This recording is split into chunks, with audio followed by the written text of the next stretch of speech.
one thing that you can do is to work on your scales a little bit better, and finding a major scale will help you if you play a lot of lead or you play a lot of single notes alongside of your band members, or maybe in another guitar has its own rhythm part and then you do more of a lead part. Practicing your notes in order to get good and fluid is really good. So a common major scale, and we'll start 3, 4, go to the 5th fret, okay? Alright, or that A note. Alright, so you're on the very top string, okay, and then just go, alright, go to that A note. Alright, and we're going to start there, and we're just going to do that major scale together. Alright, and if you look closely and follow the notes on your screen, this is our major scale starting in A.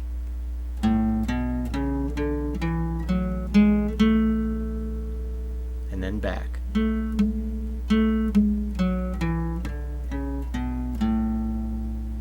Okay, again.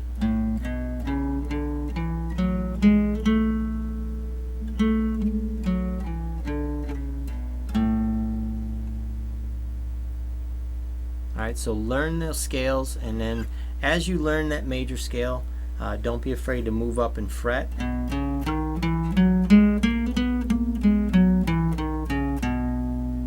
Okay, so really good thing to do, and it's not just in terms of scales, but even as finger exercise and learning your different notes. A major scale is a really good thing to incorporate in your practice times. Okay, so starting with the A note.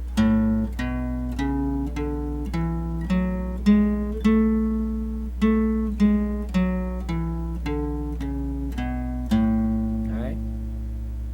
And it's also getting you accustomed to some of that picking movement. Okay, so it's kind of a 2-in-1. Alright, so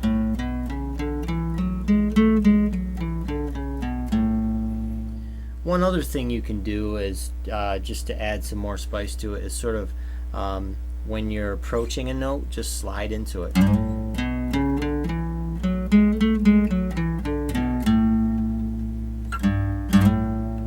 Okay, and maybe give it a little bend. Alright, it's just another technique you can use to spice up your playing.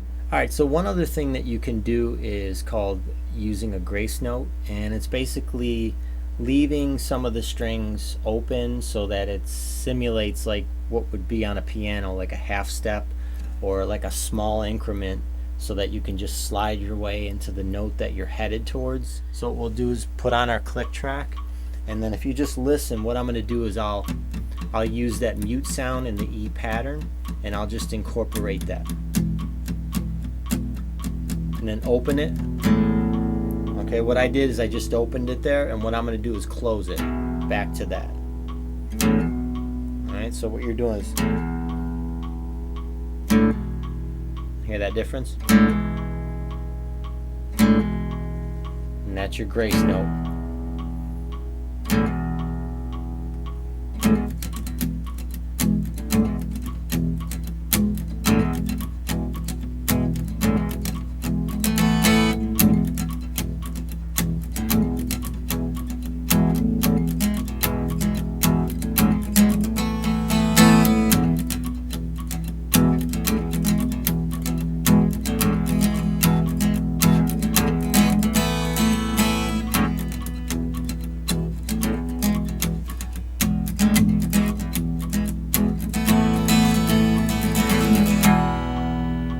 So you're just opening that up. Now you can also open it up as you move along the pattern and just find new ways to sort of insert it, you know, as you go.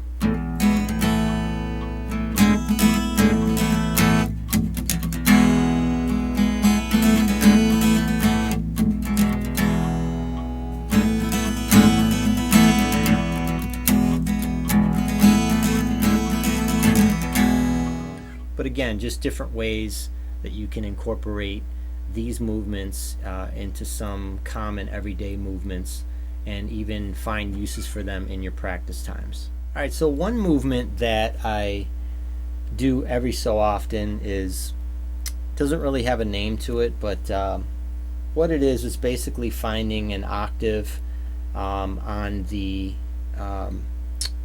following string that is, it's one string below. So you have any note that you're on. So let's say if you go to the A note, okay, you just hit that A note on the top E.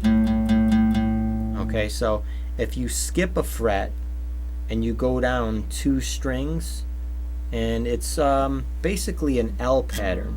So if you think of the letter like that, the letter L, okay, so you could do is take your pointer and your pinky, okay, and you start with that note and then find that L pattern. Alright, can you see that? So you got, alright, so what's happening is these 2 notes are basically the same, and you're just creating an octave. Okay, so neat thing you can do is you can incorporate some of the sliding movement.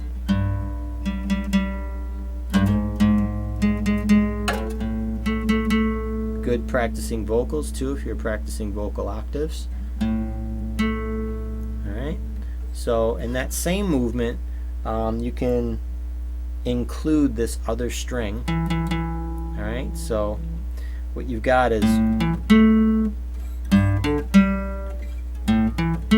kind of a real cool little movement. I've heard that same movement in a lot of the bass movements in the Spanish churches that I've visited. That is a pretty common movement when they generate their bass guitar and flowing with a lot of their songs. So it's sort of where I picked up on that one. So it's a neat little L pattern movement that you can incorporate.